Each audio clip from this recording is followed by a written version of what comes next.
আমাকে যখন আঘাত করে আমি দৌড়াচ্ছি আর আমাকে রামদাও দিয়ে কুবাইতেছে। বাংলাদেশে কোনো বিচার নেই, আমি কোনো বিচার পাইতেছি না। যেখানে উপদেষ্টা এটার সাথে জড়িত, তার বাবা জড়িত।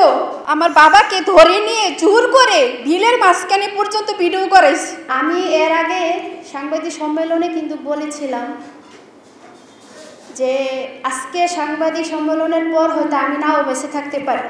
আমি আজকেও বলতেছি, যদি ইনকেস আমি এখনও মেডিকেল আওতাধীনে আছি, আমি এখনও সুস্থ হতে পারি নাই। আমার মাথায় 72টি শিলি, হাতে 16টা শিলি, পায়ে 20টা শিলি, মাজায় আছে আপনার 26টি শিলি। আমার অঙ্গটা বিতস্ত করে দিছে। আমি মনের সাহস আপনাদের সামনে আসছি।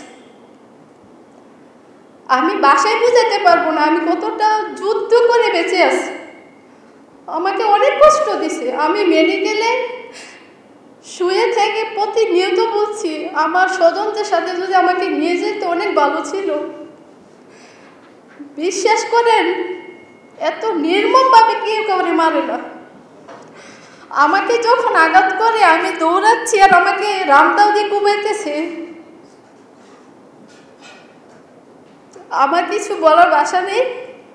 বাংলাদেশে কোনো বিচার নেই, আমি কোনো বিচার পাইতেছি না। আজকে প্রায় 2 মাস হয়ে যাইতেছে ঘটনার তৃতীয় দিন র্যাব কর্তৃক কিছু আসামি ধরার পর আজও পর্যন্ত কোনো আসামি ধরা হয়নি। প্রশাসন ইচ্ছে করলে 24 ঘন্টার ভিতরে সব আসামি ধরতে পারে। আমার মা বিএমপি করতেন, যার জন্য ওই আমলে উনি একজন মহিলা, ওনাকে ইচ্ছে করলে ধর্ষণ মামলা দিতে পারবে না, মার্ডার মামলা দিতে পারবে না, অস্ত্র মামলা দিতে পারবে না। যার কারণে ওনাকে মাদক মামলাটা একদম ইজি বাংলাদেশের জন্য। ভাঙ্গরা থানায় কোনো মাদক মামলা হলে রেফারেন্সে ওনার নাম দিয়ে দিতেন। আপনারা তদন্ত নেন যে কয়টা মামলা ওনাকে 1 নম্বর আসামি আছেন,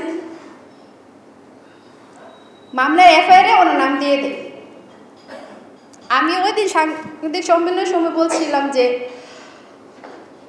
আমি যদি বাংলাদেশে বিচার পাই একমাত্র আপনাদের দ্বারা আমি বিচারটা পাবো, সকল সাংবাদিক ভাইদের দ্বারা। এছাড়া আর কোনো উপায় নেই। যেখানে উপদেষ্টা এটার সাথে জড়িত, তার বাবা জড়িত। আপনারা সত্যটা যাচাই করেন, আপনার এলাকাতে যান, কিন্তু আসামির কোনো পরিবার ছাড়া আপনারা গোপন তথ্য নেন। অ্যান্টিব্যাকটেরিয়াল অ্যাডিটিভ যুক্ত সেরা ওয়াটার ট্যাঙ্ক বিশুদ্ধ পানিতে ব্যাকটেরিয়া জন্মাতে দেয় না। যে আমার মা কি ইয়াবার সাথে জড়িত ছিল, আমাদের কি অপরাধ ছিল যে এরকম নির্মমভাবে মারতে হবে? দেখেন, আমার স্বজনরা হারাইছি আমি। আপনারা বলেন একটা পরিবারে মা ভাই বোন যদি চলে যায় আর কে থাকে? 7টা বাচ্চা এতিম হয়েছে, সবগুলো আমার উপরে নির্ভরশীল। আমি কার জন্য কান্না করব বলেন? মার জন্য না, ভাইয়ের জন্য না, বোনের জন্য? আমি বাসায় খুঁজে পাই না আমার এই ঘটনাটা মনে হইলে।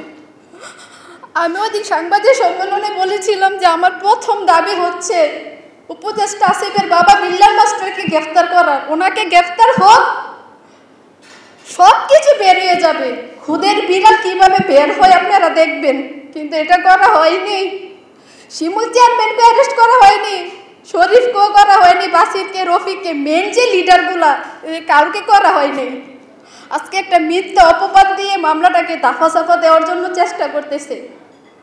আর আমরা আমাদের স্বজন হারাইছি। আমরা কোনো দল বিদলের পক্ষে কথা বলতেছি না, আমাদের কোনো দল নেই।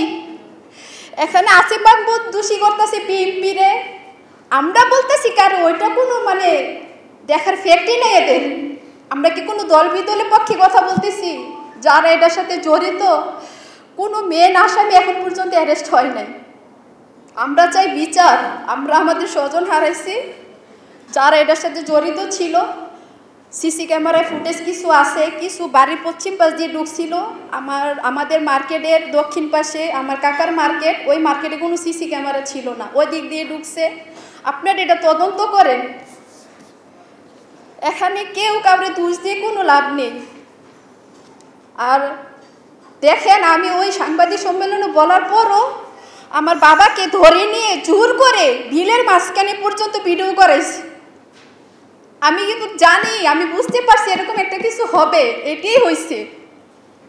এখন কি আমাকে তন্ন তন্ন করে খুঁজতেছে, এখন পর্যন্ত আমরা হুমকির মধ্যে আছি, আমাদের কোনো নিরাপত্তা নেই, কোনো নিরাপত্তা দিচ্ছে না প্রশাসন, কোনো দল এখন পর্যন্ত আমাদের পাশে এসে দাঁড়ায় নেই। এটা বাংলাদেশ, এতগুলো মানুষ মারা গেছে, কোনো বিচার নেই, আজকে 2 মাস হয়ে গেছে, আমি কোনো উন্নতি দেখতেছি না, না আমাদেরকে নিরাপত্তা দিচ্ছে কোনো প্রশাসন, কোনো দল, কোনো দলের লোক। বাংলাদেশে এত রাজনীতিক, এত নেতা, এত এমপি, মন্ত্রী, ডিআইজি, উপদেষ্টা, কেউ আমাদের পাশে একবার এসে দাঁড়ায়নি, আমরা খুব অসহায়।